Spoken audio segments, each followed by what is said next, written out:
This is your no bullshit guide to a happier life. Quick, but not necessarily easy tips to help you to squeeze every last drop of enjoyment out of your business and your life. My name is Helen Calvert. I'm a coach, a business owner and a parent, and I'm so happy to be here with you. I do swear occasionally, as the title suggests, so pop in your headphones if I'm not safe for little ears. Ready to go? Let's do this. Hello and welcome to this episode where we are talking about being in the moment, which I know is something many of us struggle with, especially as usually most moments we have the little smartphone in our hands, which makes it very difficult to be in the moment because we are in our phone. The struggle is real. I'm going to refer to a blog post I wrote quite some time ago now, where I talk about being in the moment as floating. So, you know I love an extended metaphor. You will know this by now. I am all about the metaphors and water imagery. I love a bit of water imagery. So, a friend helped me to come up with this idea a couple of years ago now. And I've been using it ever since, and it's a good reminder for me as well as something I want to share with you all. Because as we discussed toolkits a little while back, I think this is one that I have left in my toolkit for a while, and it would be good to bring it out again. So I'm going to start with the phrase sink or swim. We've heard that one, haven't we? You can sink or swim. Okay, and are those the only two options? I think we all know what they both feel like. Sinking or drowning, the times when it's all gone to shit. The black dog of depression, just the feeling of total overwhelm or burnout. Perhaps anxiety is out of control, panic attacks. You know, that can feel like we're drowning, sinking. You're going to know what that feels like for you. Hopefully it's not happening all the time, although of course for some people it will be. And on the other end of that scale we have swimming, the times when we feel like we're making progress. So winning new clients, having a parenting breakthrough, earning some money, figuring out a new issue we've been struggling with, clearing crap out of our houses, having a good clear out. You know, it's different for all of us, that feeling of making progress, swimming, we're moving forwards. But we know when we're swimming, when it feels like that to us. We're making progress, we're feeling good. The thing is though, the majority of life is not sinking or swimming. You know, hopefully the drowning times are few and far between. And really, so are the swimming times, because we actually can't be making progress constantly. You know, it's not sustainable. That would be crazy if we were always, constantly, every day, progress. That's not how life is. So what do we do for the rest of the time? And this is where we come to being in the moment. Because the rest of the moments in our day when we're just being, we're not drowning, we're not swimming. We're doing the school run. We're doing the grocery shop. We've got that precious bit of free time before bed. We've got some moments with our friends.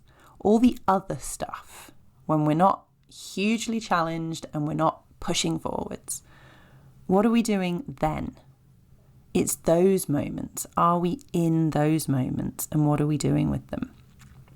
And I've worked out I kind of have two choices in all of those moments. I can tread water or I can float. Now, treading water used to be my default, and I think in some ways it still is. It's an easy habit to slip into, and we all know when we're doing it. Treading water means expending lots of energy just to stay still, keeping moving even though we're not actually going anywhere. Sometimes it's keeping moving in a desperate attempt to avoid the drowning. So, you know, we can be numbing, we can be distracting ourselves because we know that actually we're on the brink of burnout and overwhelm, and we're kind of just desperately treading water to stop going under. And sometimes it's because we wish we were swimming or we think we should be swimming. So we kind of keep moving. We don't really know how to stop, even though it's those moments when we're not actually making progress and we're not supposed to be. That's okay. We're like, oh, I've got to keep moving, got to keep swimming. So we just go round and round and round and round, treading water happily, scrolling through social media because we should be doing something. God forbid we ever actually stop. And it's exhausting. Treading water, it depletes our energy, which makes it harder for us to swim forward when we have that opportunity. We're using all this energy just to stay still. And then when we do have the opportunity to move forward again, it's like, oh God, I'm exhausted. I haven't got the energy to swim. It actually makes it more likely we're going to start drowning because it's using up all our energy. We're not taking time to rest and be in the moment. We're still round and round and round and round. It gets us nowhere and it's so tiring. So instead of treading water, when we talk about being in the moment, that's when I talk about floating. Because floating takes no energy or very little. It's calm and it's slow and it allows us to breathe and to think. So it builds up our reserves for the next time that we need to swim. And it also, of course, keeps us safe from drowning. Almost indefinitely. If you're floating, you're not drowning. You're not using up any extra energy. You're not tiring yourself out. You're not making it more likely you're going to sink. You're just floating for as long as you need. It's a much healthier, much more productive choice, and it feels really lovely. But of course, we struggle to float. Why do we struggle to float? Well, because in order to float, we need to stop. You can't float and swim. It's not that is treading water, staying still, moving around. You have to stop in order to float. In order to be in that moment, just being, not doing, you have to stop. And cessation of movement is really difficult because we feel like we should be swimming all the time. And if we stop moving, we're admitting that we're not swimming. As long as we're treading water, we're like kind of fooling ourselves and maybe everybody else into thinking we're still doing. We haven't actually got anything to do.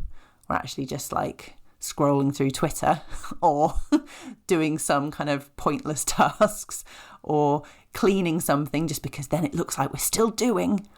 We don't want to admit that we've stopped and that there's actually no swimming to be done right now.